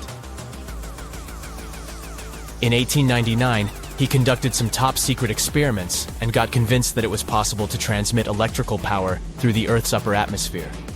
This is actually how the Wardenclyffe Tower was created. It was supposed to be the prototype station for a network of towers all over the globe that would provide the whole world with wireless energy. Unfortunately, Tesla didn't have the resources or the patience of his investors to bring this project to fruition. It ran into all sorts of financial problems and roadblocks, and in 1917, the unfinished tower was finally torn down for scrap metal to pay off Tesla's mounting debts. Now it remains a sad reminder that even the greatest minds can sometimes fall short of their dreams. The original red brick laboratory, however, is still there, and it is the only Tesla lab that has survived. Fun fact, in 2017, a film crew made a crazy discovery. They used ground-penetrating radar to explore the area around Wardenclyffe, and they found a whole series of tunnels stretching for hundreds of feet underneath the site. Nobody knows exactly what these tunnels were used for, but people have been speculating for years that they were part of Tesla's grand plan. Wardenclyffe, of course, is a major landmark for Tesla enthusiasts from all over the world. Who knows? Maybe someone will finally crack the mystery of the tunnels one day. But even if they don't, the legacy of Tesla and his amazing ideas lives on. There are mysterious plasma bubbles floating around the pyramids of Giza. As bizarre as that might sound, let's get one thing clear right off the bat. There's nothing extraterrestrial going on here. Plasma bubbles are those weather anomalies that form in a layer of Earth's atmosphere called the ionosphere. This is an invisible layer surrounding our planet that stretches roughly from 50 to 400 miles above Earth's surface, right at the edge of space. In this layer, the sun, being the giant hot power that it is, basically cooks gases, splitting them into electrically charged particles called plasma. Here's where it gets interesting. At night, especially near the equator, these charged particles get disturbed, and when a bunch of them suddenly vanish at the same time, it forms what we call a plasma bubble. Imagine it like a big empty pocket where the plasma is missing or its quantity is lowered. But it's only considered a plasma bubble if this phenomenon occurs on a large scale, typically around 62 miles in size. If you're already packing your suitcase for Egypt and have put binoculars to look at the tips of the pyramids, I'm sorry to say that we can't see these plasma bubbles with the unaided eye. It's all happening way above our heads, completely invisible to us. Scientists need to use special equipment, like the Latitude Long-Range Ionosphere Radar, or LARID, to detect these bubbles. This advanced technology helps researchers track and observe the movement and formation of plasma bubbles in real time. This formation, by the way, can be triggered by solar storms. That brings us to November 2023, when an impressive solar storm occurred. On a scale from 1 to 5, this one was classified as a G3, which is considered a strong event. Solar storms occur when sunspots are basically cooler, darker areas on the sun's surface, release bursts of energy into space. These flares triggered several geomagnetic storms on Earth. While this might sound like doomsday stuff, it didn't disrupt our daily lives too much. In fact, it was great news for skywatchers, since the solar storm created stunning auroras, with the northern lights visible as far south as Greece and Turkey. But this particular storm in 2023 also had another interesting consequence. It caused the largest plasma bubble ever recorded by the Chinese radar. This phenomenon was so massive that it covered regions as far apart as the Egyptian pyramids and the Midway Islands in the Pacific Ocean. Now that's a huge distance, and it is a big deal for science. And that's because plasma bubbles are a growing threat to modern technology. Experts say they can disrupt satellite communications and GPS systems. So if you're using Google Maps or Waze and suddenly it can't figure out where you are, a plasma bubble might be to blame. Great. We now know what's going on with those bubbles, detected above the pyramids of Giza. But things get even weirder inside this ancient construction. Apparently, the Great Pyramid of Giza has the ability to concentrate electromagnetic energy within its interior. A couple of years ago, a group of researchers decided to see what would happen if they took this ancient architecture and hit it with radio waves. I mean, waves that are similar to the kind your phone uses, but on a much larger scale, up to 1,900 feet long. But since they couldn't just start blasting radio waves at the actual pyramid, they did the next best thing: computer modeling. Using these simulations, the researchers discovered something incredible. The Great Pyramid can actually concentrate electromagnetic energy within its internal chambers, as well as underneath its base, where an unfinished chamber is located. By concentrate, I mean something like trap it. For example, when you shout into a cave, you hear your voice echo back, right? The sound waves don't just disappear, they bounce around and get focused. Similarly, when radio waves hit the pyramid, they don't just pass through or around it. Instead, they get absorbed, bounce around, and focus inside and underneath the pyramid. Our list of mysterious phenomena surrounding the Egyptian pyramids doesn't end there. Inside the pyramid, there's a long, narrow passage that leads to what's known as the King's Chamber. This room sits at the center of the pyramid, and it's believed to have been the final resting place of Pharaoh Khufu, the ancient Egyptian leader who commissioned the entire thing over 4,000 years ago. When visitors step into the King's Chamber, two things normally strike them: the room's incredible acoustics and its heavy, imposing structure, which is entirely lined with red granite. Recently, scientists have started to connect these two facts. Some researchers now believe that the King's Chamber might be able to catch or pick up sound energy generated from other parts of the pyramid. In other words, this room might have been designed to amplify sound in a way that no other chamber in the pyramid can. To test this theory, researchers conducted an experiment where they sang in the Queen's Chamber, which is located directly below the King's Chamber. Here's where it gets wild. The music couldn't be heard in the lower underground rooms of the pyramid, but it sounded loud and clear in the King's Chamber. One possible explanation for this is the type of stone used in the King's Chamber: pink granite. Granite is known for its piezoelectric properties, meaning it can absorb energy from its surroundings, like sound vibrations, and convert it into electrical energy. This suggests that the chamber's unique acoustics might be due to more than just the shape of the room. It could be that the granite itself plays a role in amplifying and concentrating sound waves. According to scientists, these discoveries open up a whole new field of research into the pyramid's potential. Could the ancient pyramids have somehow harnessed the energy created by sound waves, or even Earth's natural vibrations? It might sound far-fetched, but considering the granite's piezoelectric properties are well documented in modern science, it's not entirely impossible. Who knows? Maybe we've only just scratched the surface of what the pyramids were truly capable of. Speaking of just scratching the surface, there's even more to think about, like how the pyramids ended up in such a perfect location.